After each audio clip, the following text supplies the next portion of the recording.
একটি পত্রিকার নাম, যেটা স্বাধীনতার আগে এই ভারতবর্ষের ৫,০০০ স্বাধীনতা সংগ্রামী মিলে ব্রিটিশদের বিরুদ্ধে লড়াই করার জন্য এই পত্রিকা নির্মাণ করা হয়েছিল।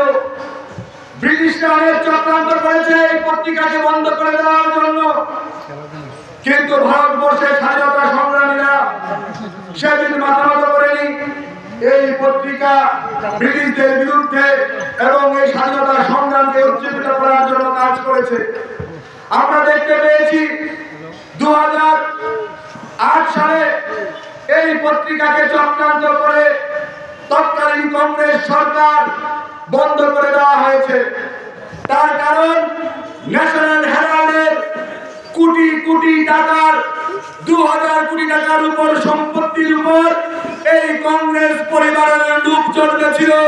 এই কংগ্রেস পরিবারের লুপের পরিণতি সেই স্বাধীনতা সংগ্রামীদের অপমান করে সেই ন্যাশনাল হেরাল্ড পত্রিকাকে বন্ধ করে দেওয়া হয়েছিল মাত্র 90 কোটি টাকার লোনের জন্য। কে লোন দিয়েছে?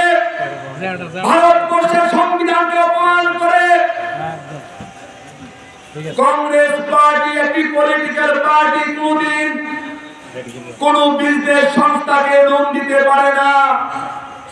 কংগ্রেস পার্টি সেদিন লোন দিয়েছিল ন্যাশনাল হেরাল্ড পত্রিকাকে। সেই লোনের বিনিময়ে ইয়ং ইন্ডিয়া কোম্পানি গঠন করে, যার অফিস বাড়ি ছিল দিল্লির ন্যাশনাল হেরাল্ডের অফিস।